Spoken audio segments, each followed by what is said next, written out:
This is some video we're going to show you from townhall.com. Joe Biden was giving a speech, and if you ever want to know what the soft bigotry of low expectations is, well, listen to old Joe. The data shows young black entrepreneurs are just as capable of succeeding given the chance as white entrepreneurs are. But they don't have lawyers, they don't have accountants, but they have great ideas. Does anyone doubt this whole nation would be better off from the investments those people make? And I promise you, that's why I set up this National Small Business Administration that's much broader, because they're going to get those loans. Amala, I'm reviewing my paperwork here. You are black? Yes. Is that correct? I am indeed. That is very black. true. Okay, I want to state for the record, I don't see color, Dave. Thank you. Go ahead. Steve, you are definitely not black. I mean, I can see that. Yes. Olive. I am olive. Yes. Yeah, so, Amala, do you have a lawyer or an accountant? And if not, do you need help finding one? We live kind of close. I can get you my guys. I do not currently have a lawyer or an accountant, but if I needed one, I'm sure that I could use my faculties to get one for myself. Seriously, though, when you hear a statement like that, like, what does that make you feel, make you think? Like that is racism, man. That is racism.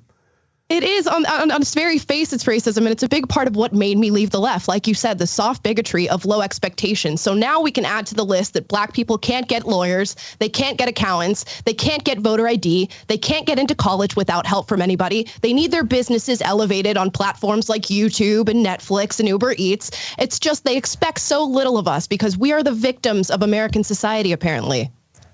Jack, I mean, obviously you're not a Biden supporter, but are you shocked at how quickly this thing has just completely derailed or at least become everything that a bunch of us warned it was going to become? You know, so I'm actually a little bit more in the process of, I would say I'm in the camp of, I want to step on the gas pedal, right? I want Biden to go I want as much Joe Biden as possible. I want him giving speeches 24/7. I want him doing live streams. You should bring him on Rubin Report, right? I want him out there all the time. So you just want to exacerbate it to the point where it'll just be obvious to everyone. That's the idea. Like if it's the more Biden you give us, the less they'll be able to cover it up. The more stories you'll get like this, the more comments you'll get like this, where, you know, and of course, if you push the left on these statements, they'll say, well, he's clearly referencing systemic racism and the historical injustices that were done against certain communities of color in this country that have created disparities. See, I can do it, right? Yeah. That created disparities in access to needed American economic and legal institutions. And he's really just a paragon of virtue. And it's like, no, cut the crap, right? Everybody knows Kamala Harris is waiting in the wings. Yep. She's either going to wait for that resignation or she's going to trigger the 25th Amendment because she wants to be in that chair. Steve, let's not forget, she was polling at quite literally 0% when she stepped out of the Democratic primary, but here we are. Well, her one claim to fame as a presidential candidate was successfully calling Joe Biden a racist in one of their debates.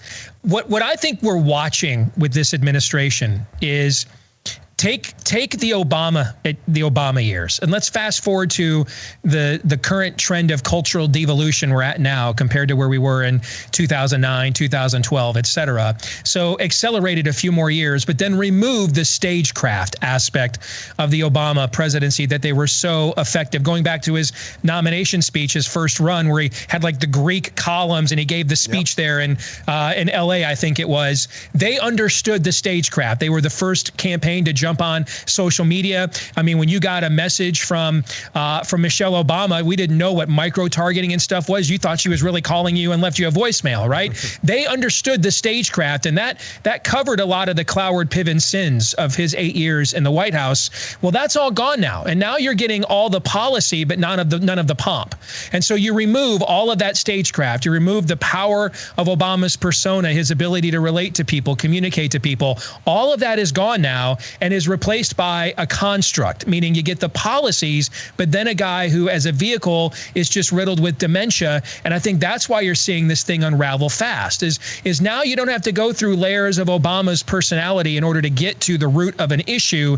The issues are stripped bare right away because Biden is just not an effective symbol. Yeah.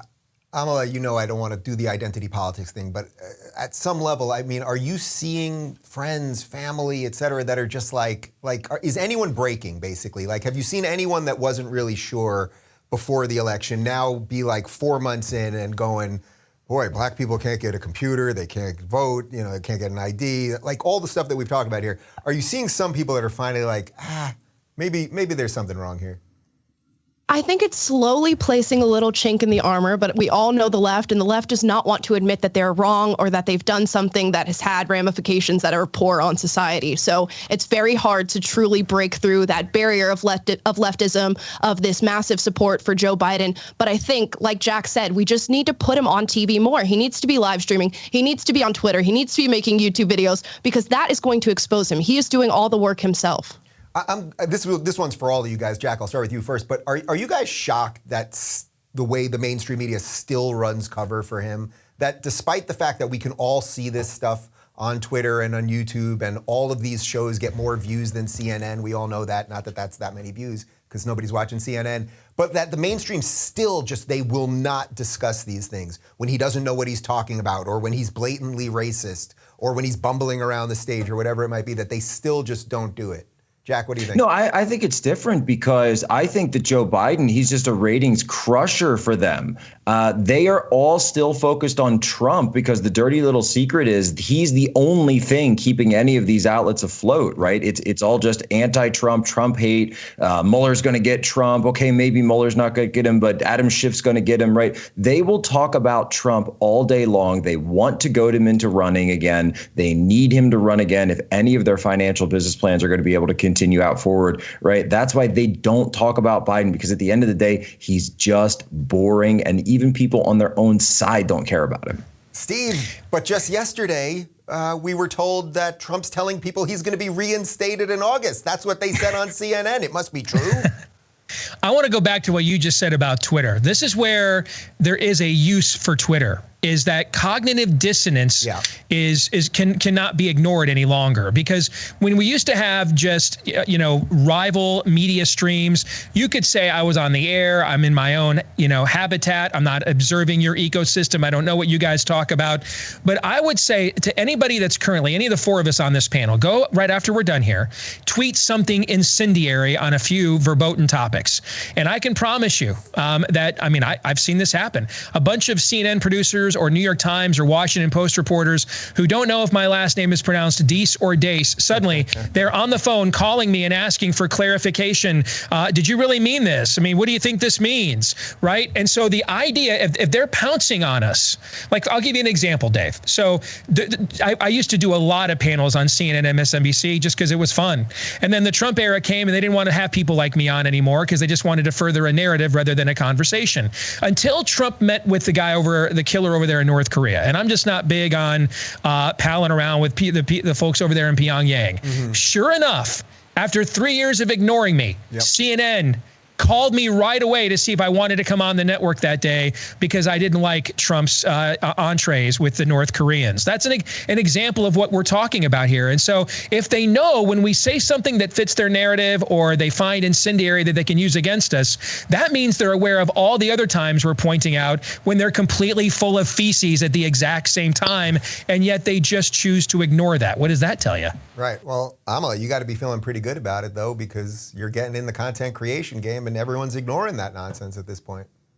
I know I'm not catching too much heat right now, but we all know revolutionaries, they need a villain and they will move on to somebody after they move on from Trump. There will always be something to fight against. And that's why these media outlets need some sort of villain, somebody to put in the hot seat, somebody who's evil.